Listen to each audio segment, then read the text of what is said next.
Okay, thank you, Ajitsia. Yeah, let's make a start, and I'm sure some people will join us over the next few minutes. So, first of all, welcome everybody, and thank you for joining today. This is our first event in a series of webinars. We have a number of informative and insightful speakers coming up over the next few months, and I hope to see many of you at some of these future events. I'm Steve Cleverly. I'm the CEO of Oxentia, Oxford's global innovation consultancy.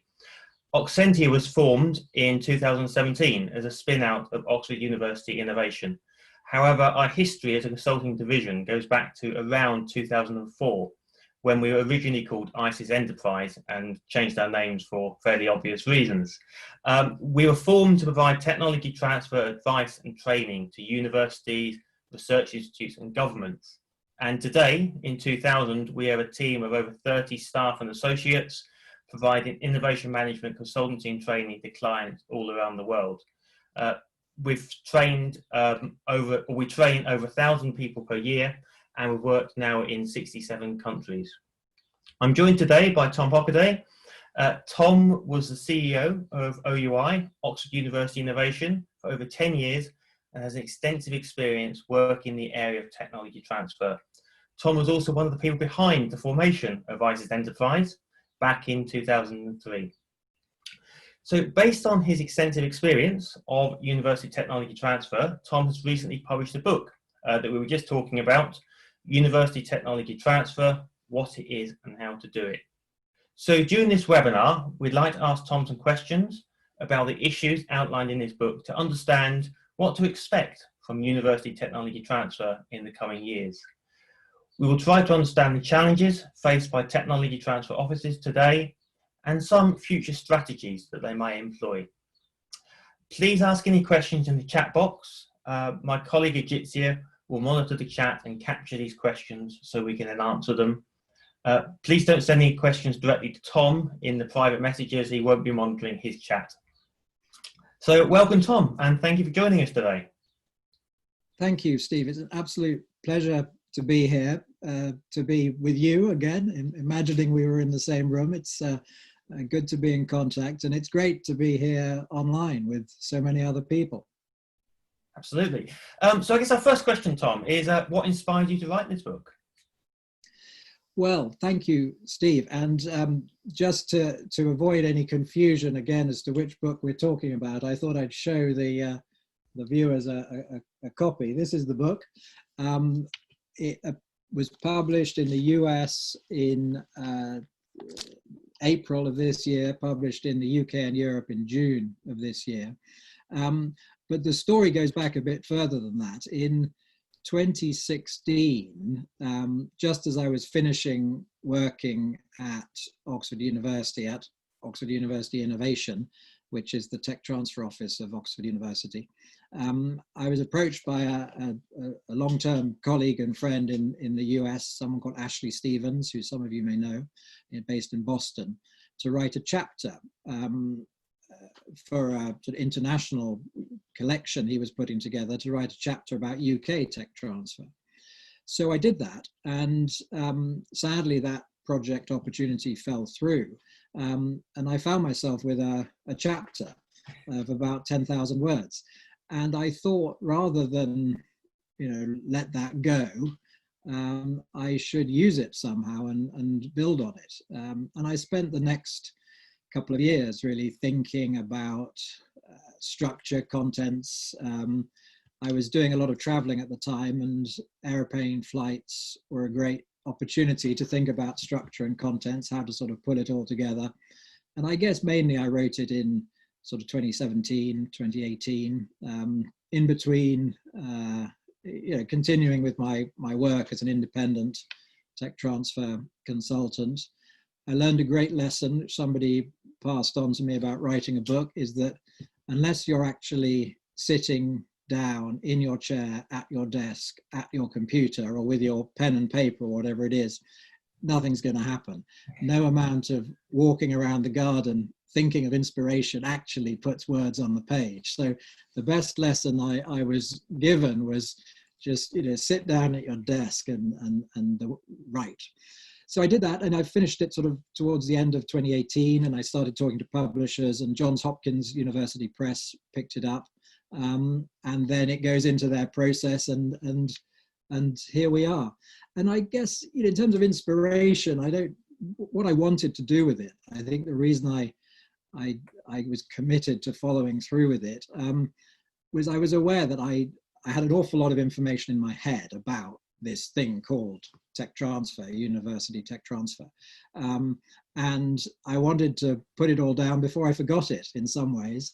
And also by putting it all down, it gave me an opportunity to forget it, because now I don't have to remember all of this. I can just go back to my own book and remember what I used to know.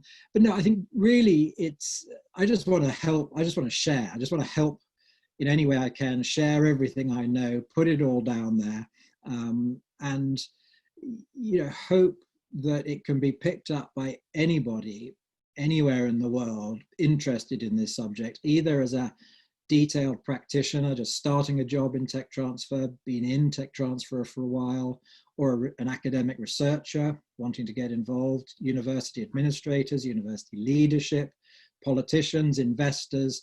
You know, it goes into a lot of breadth. So it's got something for everyone, I think, if you're interested in the subject, but it goes into quite a lot of depth in some areas as well. And my main hope is that people get some value and benefit from it. Yeah. Oh, excellent, excellent. And I'm sure it's something we'll be adding to our reading list for some of our technology transfer training courses as well. So starting at the end, Tom, in the final chapter of the book, Whatever Next, you talk about the current and future issues facing university technology transfer and the implications for university technology transfer from impact, venture funds, and student entrepreneurship. Can you tell us a little bit about these challenges and what are their implications on TT? Yeah, sure, Steve, sure.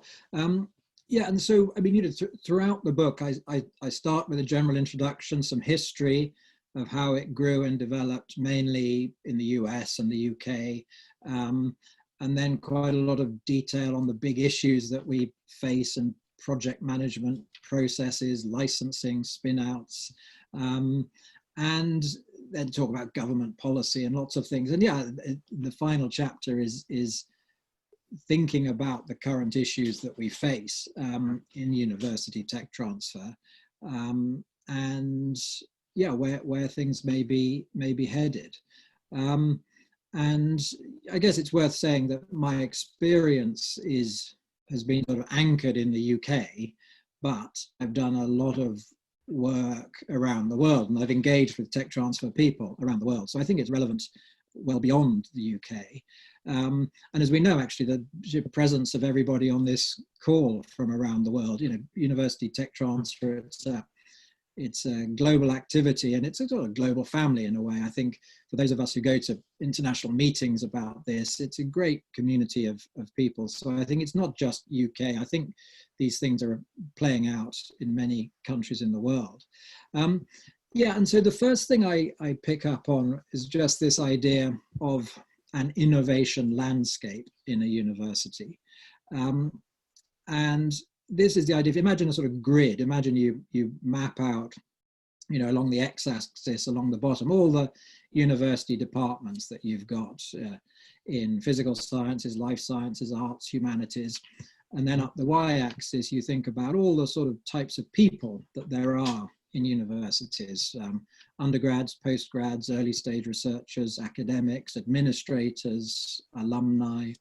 And to encourage a university to think about how it's providing help and support to every sort of block or square in that grid in their interests in developing entrepreneurial and innovative activity.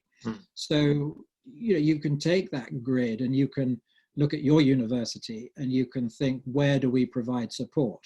And a sort of obvious answer that probably gets, you know, drawn in pretty quick is, well, in the sort of physical sciences and life sciences, we have a tech transfer office which provides help on patenting and licensing and spin outs to the academic staff. So, you know, that's sort of one part of this grid. But what are we doing to help people in the social sciences faculties and the arts faculties? And then what are we doing to help undergraduates, postgraduates?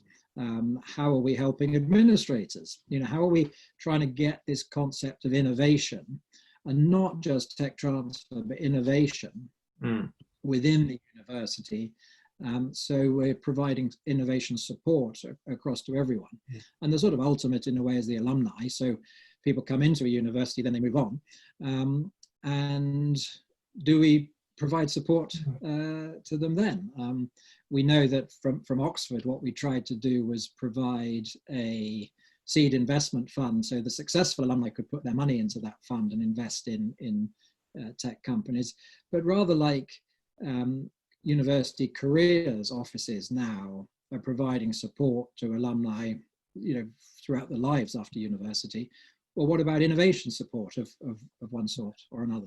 So that's the sort of the first thing I talk about is the extent to which innovation support will sort of spread across the university. The second thing I talk about is, I think this is a really, really important area for universities and for us as tech transfer, knowledge transfer people in universities, is reputation management. How much effort are universities putting in to managing their reputations? And the way I frame this in the book is that, let's say sort of 30 years ago, research support offices got going in universities. They were that was their phase of growing. 20 years ago, tech transfer offices got going. 10 years ago, maybe impact support, more broader research, business development activities got going. And I think my sort of forecast is the next big thing is going to be reputation management offices developing in universities. And at the moment, that's probably the communications office, the press office. That's probably where it'll sort of start from.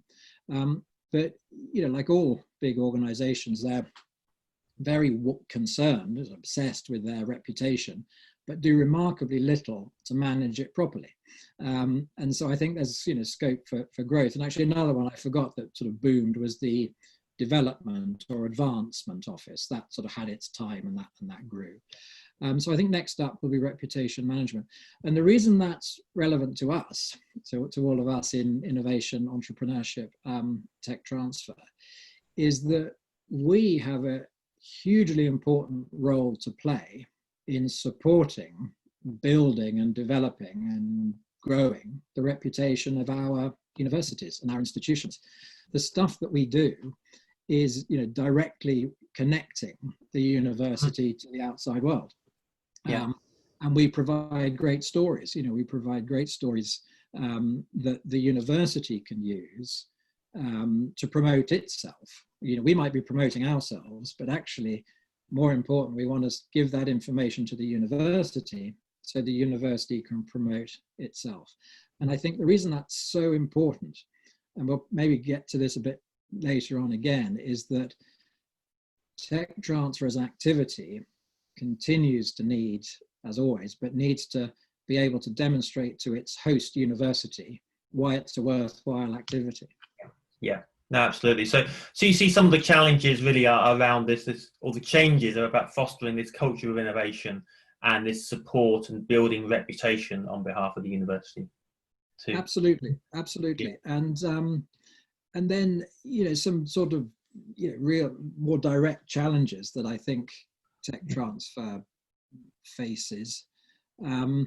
We've seen in the UK the growth of impact, the importance that universities need to be able to demonstrate their impact to society in order to get directly government funding.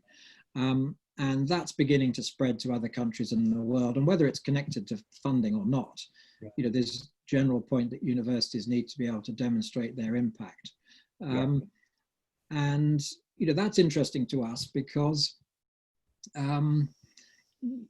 tech transfer, or certainly tech commercialization, and I suppose this is where we need to get into some of the language a bit. You got commercialization, tech transfer, knowledge exchange, wider engagement, impact. There's different things to different people.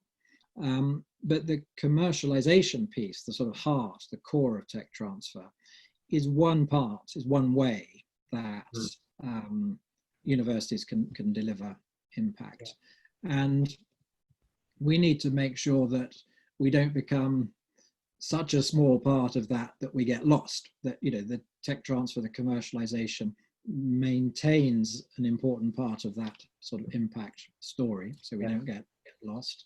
And other sort of points, I think the way that research is getting more and more collaborative, and that's in a couple of dimensions. I think, you know, academics at different universities are collaborating a lot more, but then also academics collaborating more with industry. So in the old days, I think researchers used to, you'd only begin to think about how could we transfer technology at the end of the research process. But now you have to think about it at the beginning, because you might have industry partners, etc. And it's sort of possible that you know, research results that the TTO is able to package and free to sell, actually the volume of that reduces, because so much of it has been pre-sold, or, you know, at least the destination is known because of the collaborative research activities. So that's another thing. I think just a couple more. University venture funds, that's a huge boom growth area. Many universities around the world now have a proof of concept fund of some sort. Many, well, a smaller number, I guess, have a tied university venture fund of some sort. And we know in Oxford, well, we were both there, Steve, when it started in 2015, the Oxford Sciences Innovation, this huge university venture fund. And I think, again, there's a risk that the presence of a tied fund can really impact the tech transfer office quite significantly, quite substantially, because if another big fund, another organization, a big fund, has got sort of begins to take control of the commercialization route, well, what does the tech transfer office do? It sort of reverts to being a patenting office. So it's not sort of doing the deals. So, you know, potential threats there. And, you know, it'd be great if people in the audience throw in questions on all of these things, because you may well just, you know, not recognize or not agree with what I'm talking about. The final one, student entrepreneurship. Huge booming area, really important and really exciting and really dynamic. And in one sense, you know, tech transfer is, I hesitate to say this, but it's almost grown up. It's almost like we're grown-ups. You know, it's been around 20 or so years. Whereas student entrepreneurship is younger, it's, you know, more dynamic, potentially more interesting these days. And I think in any university, there's more students than there are academics. And student entrepreneurship may grow and boom to the extent that the little tech transfer office becomes a bit old-fashioned, and kind of gets left behind. So those are the points I sort of put across in that chapter, Steve. Yeah, no, it's very interesting, Tom, because I guess what we're saying is the technology transfer offices are being asked to do an increasingly diverse range of activities across the university. And now, not all of those would directly result in revenue or income. So I guess that means that the technology transfer offices has to look for different ways to be funded. It can't rely just on licensing income. I think this is the big question, and it's probably for all of us for decades been the big question: how do you get funding for your tech transfer? And just two comments about the UK. In the UK, the government provides a funding stream called HEIF, Higher Education Innovation Fund, HEIF.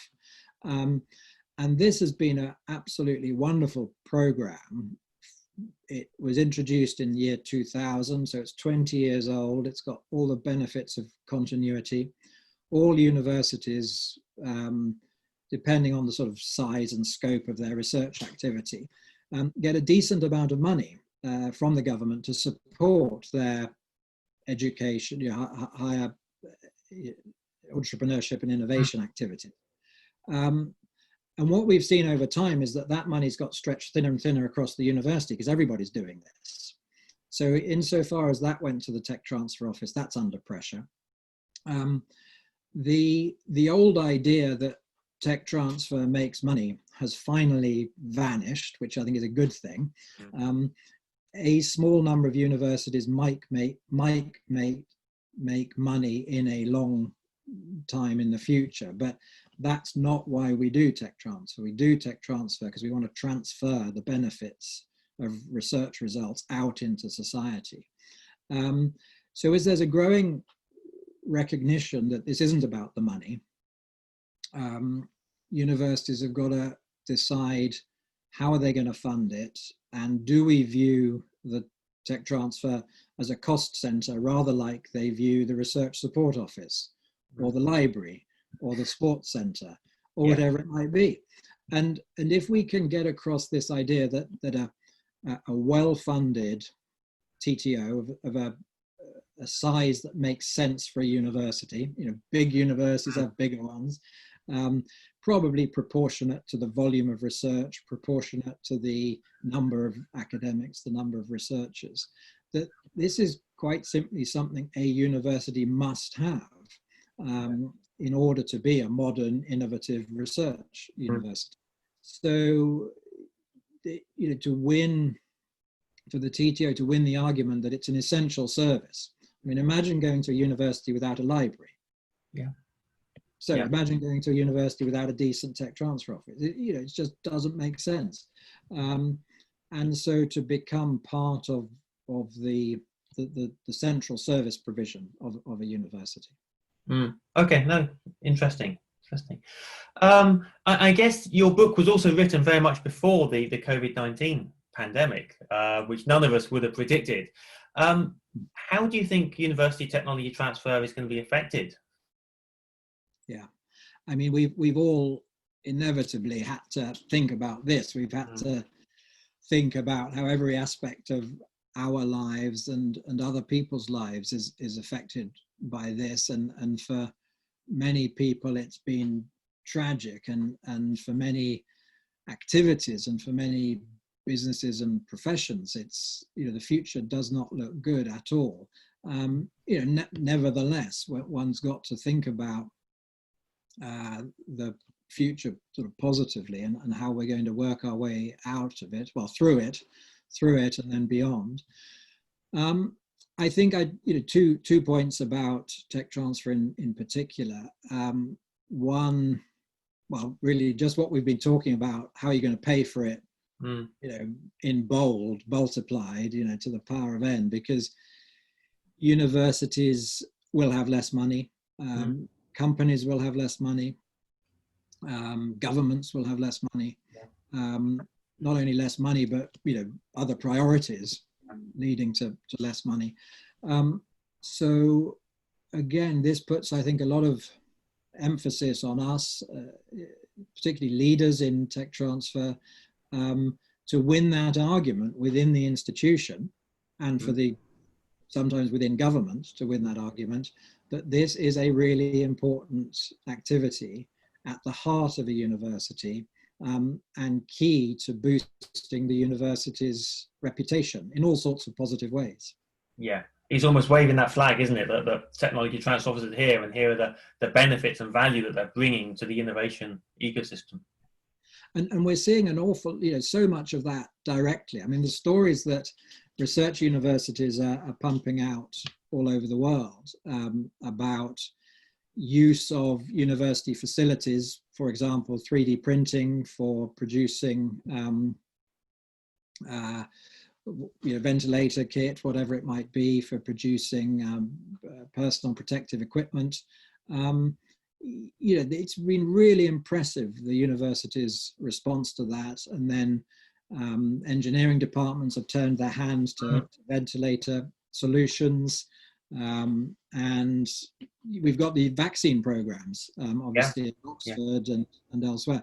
So we know universities are responding to this, and tech transfer is right at the heart of it, because we're the channel by which it comes from the labs out into society. And what's been fascinating has been this sort of response of tech transfer offices to sort of fairly quickly completely change their model in some cases.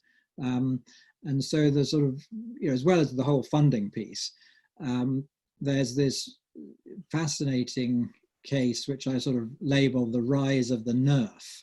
And I'm not sure anybody knew what a Nerf was before the pandemic. But what I mean is an NERF, a non-exclusive royalty-free license. So this is a new acronym for us, the Nerf.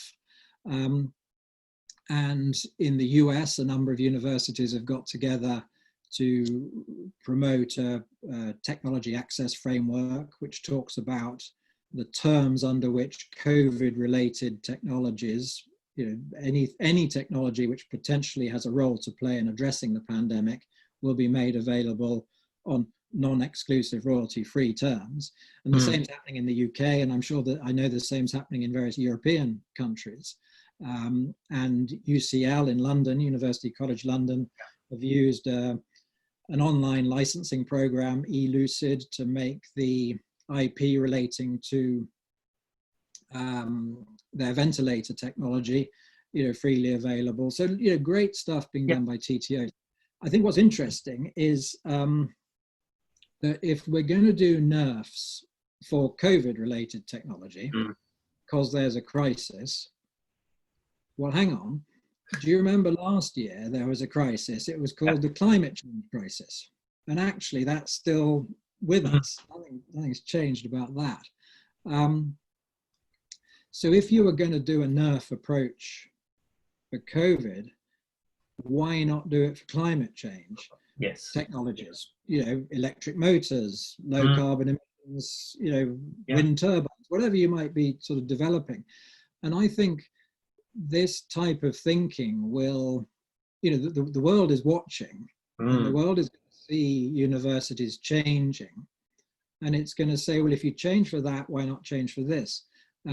And so potentially, this is a real game changer for the concept of commercialization, because the chances of making not a lot of money, but just a reasonable amount of money, again decrease. So again, how do you fund the office as a central support service? No, very interesting. And I've got a few questions from the audience that we'll okay, brilliant. Now, Tom, just a comment actually from John Fraser in the US, saying that he's very much surprised that in the COVID era that technology transfer offices have stepped up and really enabled universities and companies to work much more smoothly together in this time of crisis. And much more dynamically, rather than possibly in the older ivory tower days, where it's slow and sluggish. And I think we've seen that in Oxford as well, with the deals with AstraZeneca and with Imperial also on the vaccine side. No, I mean, John, it is impressive. It's highly impressive, and I think it reflects the fact that the people in tech transfer offices, we're the people who know, well, we know the people on the other side to a large extent. We know people in industry, but also we know how to do the transaction. We know how to put an appropriate transaction in place, so that, we know what to manage for in terms of risks, potential return, but, we know how to do deals. And that's one of the great things we're really good at is doing deals. And we've adapted, and now we're doing, COVID-friendly deals. Yeah. So a question from Hamish McAlpine on student entrepreneurship. Do you see an opportunity for technology transfer offices to become more engaged with student entrepreneurship? And would this contribute to student experience and employability? And would that make the funding of core TTO functions easier? So hello, Hamish. Good you're on the call. The one word answer is yes. I think it would, to all of your points, I think it would be great if student entrepreneurship support activity and tech transfer activity got closer and closer together. And in many UK universities, they've kind of grown up in parallel. And there's usually quite a lot of collaboration. So, the tech transfer office people probably go and give quite a lot of talks on the student entrepreneurship programs, etc. But they're still sort of managed independently and separately. The big thing to do, the big change would be to merge the management and the coordination of those at some stage, at some level. And I think that would be really good. Now, it's not without its risks. I talk in the book about the sort of the kids and the grown-ups, and it's light-hearted. I know that not all students are kids, and I know that not all academics are grown-ups. But the tech transfer office is sort of providing a certain type of support to the academic staff, the grown-ups, their employees. There's a certain amount of formality and order about it. With the students, it's they're younger, they're more footloose. They come in, stay a few years, go on. It's just generally there's a whole lot more chaos to it, which in a good way. And I think you could bring some of the formality and deal making and structure of tech transfer with the modern chaos of student entrepreneurship, bring those together, and everyone would learn and everyone would benefit. And we know that in many cases, a bit of entrepreneurship or innovation teaching is being hardwired into courses, well, hard or soft wired, actually, the provision of courses are actually part of a course. And so the tech transfer people are the ones, as long as they know roughly how to communicate, are the ones who should be taking part and doing that. So I said for many years, if I had a clean sheet of paper, if I was starting at a fresh university, clean sheet of paper, I would start with the TTO and the student entrepreneurship thing as one thing. And fingers crossed I'd make it work. Very interesting. A question about awareness raising, and there's always been a struggle in universities to raise the importance of technology transfer with academics, because it's always been led first is teaching and then research, and then the third leg on the stool is the knowledge exchange and commercialization. But the priority is typically much lower for that third leg. What practical steps would you advise universities to take in order to raise the priority of KEC within the academic population? So I think, really, really good point, really important area. I'd sort of answer in two ways. The sort of practical things that the TT people should be doing. We used to call this, and Steve, you'd recognize this is what we call internal marketing. So, the tech transfer office, we're doing loads of marketing. We're marketing technologies outside the university to try and sell them to companies, but we're marketing ourselves internally. So we would do a very wide range of, newsletters, emails, websites, events, and we'd actively go and talk to heads of department and say, is there some way we can raise our profile within your department? And the answer might be a departmental lecture. It might be presentations to research groups. Most research groups, departments have a monthly, weekly seminar program or whatever. And the person who runs that wants to find speakers who can come and entertain the crowd. So we'd ask them what they wanted and what worked and go along with that. And if they said, we have a coffee morning every third Tuesday or something, we'd go along to that. And we'd send the same person to, imagine a department, biochemistry, physics, send the same person time and time again so that the academics get to know the person. And the person we'd send would know something about biochemistry, preferably have a PhD. Yes. Or, Steve, we'd send you to the immunology department or whatever. Yeah. Because then they have the credibility. But it's not, there's never a single thing to do. Find out what works locally and then do it forever. Again, it's one of these things, you can't just do it. and then say, oh, No. and wait for the others to come. It doesn't work like that. So it's not the one-off interventions, it's the continuous engagement and then becoming the face of technology transfer, knowledge exchange within that department. Yeah, and because we are the third and shortest leg of this imaginary stool, they forget about us and they change. You get new heads of department, you get new academics. And you might have given a talk last week, but they didn't bother turning up because they didn't think it was anything to do with them. Then they get excited by it, so you miss them, but you've got to keep going back. And the second... So, do you think there's a role for university management or leadership in that as well, to drive it from the top down too? Absolutely. I think that's absolutely the other area is, so there's the practical stuff, but then there's more the sort of the positioning and the politicking. It's, in an ideal world, the university leadership would constantly say the tech transfer office is brilliant and you should work with them, and we believe in innovation and entrepreneurship. Now that doesn't always happen. So if it's not happening, we've got to make it happen. We've got to present to the university leadership, convince them of the value we bring to the institution. And this goes back to this point, talking about earlier, of reputation management. If we can explain to the Vice Chancellor how what we do boosts the reputation of the institution, and the way we do that is that we feed him or her, we feed them stories.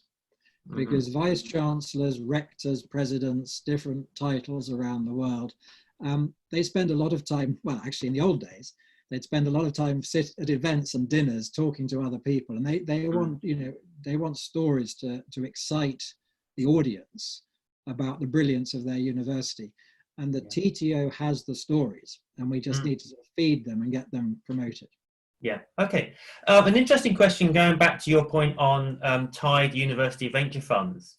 And is it that universities which are fortunate enough in many ways to have a tied university venture fund, will they somehow need to manage or control the amount of collaborative research with embedded IP in order to protect the flow of innovations to that venture fund? So, I mean, that's a really good point. I mean, in the general sort of order of things, the research design and research activity comes before the commercialization, and most universities and most academics would sort of take a research collaboration with an industrial company over a possible future commercialization every time. So you identify a key point that if there's a tied fund, is it in the fund's interests? Is it in the investors' interests to sort of limit that so you get more and more opportunities? And I think, theoretically, yes, but in practice, that won't really happen. They might try, but in practice, the academics will take the research collaboration money now, rather than the potential commercialization later. They'll take the research collaboration every time. And I think these tied funds, I mean, they are, I think, if well managed, and if the university knows what it's doing, they're a good thing. If a university doesn't really understand the dynamics at play with these funds as it enters into them, then things can become a little unstuck. And so, on the details of this point, where whatever the relationship between the fund and the university, the university can only ever commit to talk about stuff it's free to commercialize. And must never be put in a position where the fund has some opportunity to influence research funding deals that are taken. No, it's almost the tail wagging the dog, isn't it? It's still very much the university is there for research and teaching. Yeah. Okay. An interesting question, actually, more on the international side. We talked a lot about big university scale, having these large technology transfer offices, but not all universities can do this. And I guess the alternative model is that in France with the SATs. What do you think about the idea of small universities or public research organisations having sort of this shared pooling model of technology transfer, knowledge exchange support? I think it's a good idea. I don't know how to do it. Yes, yes. And I think, yeah, I mean, let's just recognize that someone like Oxford is extraordinary.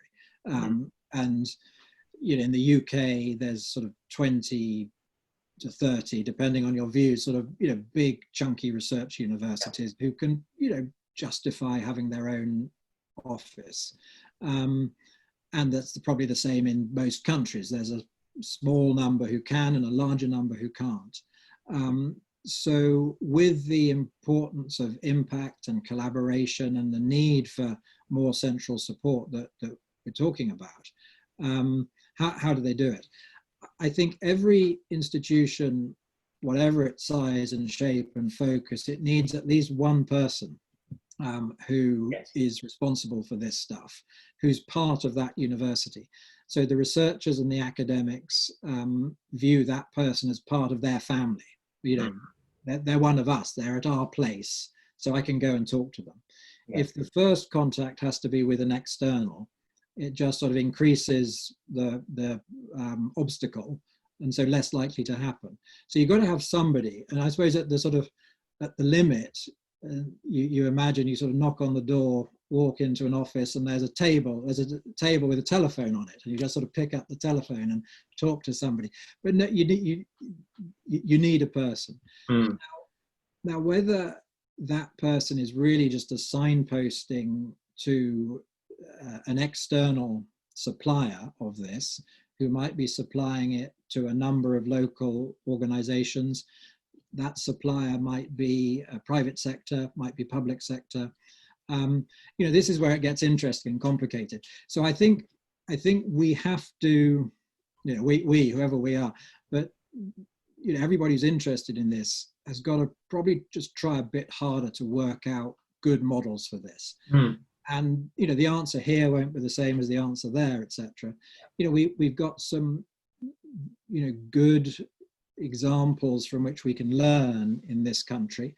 I mean, if you look at Set Squared in the UK and the southwest of England, for example, you know, outstanding example. You look at the SATS approach in France and lots of other, you know, attempts to do this.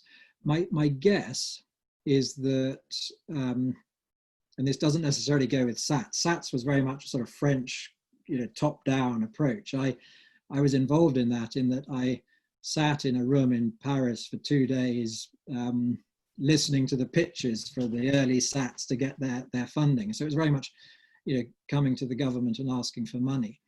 But I think the more they can be sort of locally built and then win support, the better. Because if you've got a group of universities coming together willingly, coming up with a solution that they think will work for them based on their sizes and shapes, sector focus and opportunities and desires, put forward a proposal and ask for some money. You know, that's better than the government saying, you know, you must organize into groups of 8 and, you know, form a square or whatever it is. Yeah. Okay. No, very useful. Thank you. We've only got time for a couple more questions. So one, about the Nerf-like framework you talked about, Tom, in relation to COVID. Do you see the Nerf-like framework as being useful in facilitating knowledge transfer on the more sort of arts, humanities and social sciences area? So I think this area of social sciences, humanities and the arts and the knowledge transfer there. I mean, one way of looking at this is that it's actually not that different from technology transfer. It's just 20 years younger. So the sort of attitudes and thinking you have and reticence and caution you have in social sciences, humanities researchers about doing this, it's kind of like how it was in the sciences 20 years ago. That's one observation which you can sort of agree or disagree with. Another is, you know, if you're looking at actual commercialization, if you're looking at taking research outputs with a view to building business activity, there's got to be a commercial offer of some sort or another. And so if you're going to do the Nerf, the non-exclusive royalty-free, you build a relationship and you build an opportunity, but the university is clearly saying, but we're not interested in any financial return from it. And so you have this other idea with social sciences, humanities and arts startups, that for some reason they're more likely to want a social enterprise, as in, let's say, a not-for-profit than others. So it fits that perfectly, because the university can maintain some appropriate controls over use of this stuff, but from a sort of social enterprise point of view, not for profit or reinvestment of profits, it sort of works. It works absolutely perfectly. And you can download from the US this technology access framework from the Autumn, the AUTM, the Autumn Network website. You can have a look at that. You can get a really good feel for the terms that you need to have in place because they're important and not to do with money, which is the way the thinking is. So I think social science humanities knowledge transfer, it's just young.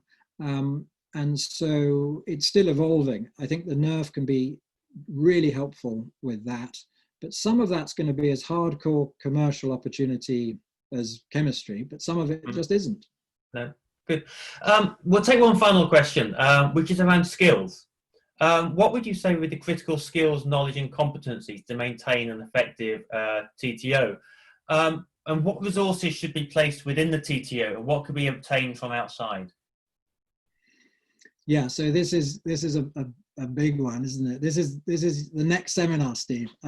Yes, absolutely. I mean, we years ago in the office, maybe before you were there was a lovely chap who had a sign on his desk, and it said, "Stop trying to be clever. We're all clever around here. Just try to be nice." And I thought that was absolutely brilliant, particularly in a university. In a university, trying to show how clever you are is a pretty tough challenge. So let's try to be nice. I mean, I think the key skill in tech transfer offices is to offer something that people want. And you have to be able to offer help to researchers and then offer opportunities to industry and investors.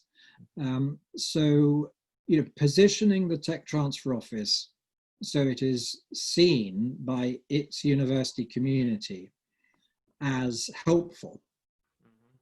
That's the skill set you want to develop. So you want to have in that office people who understand their role.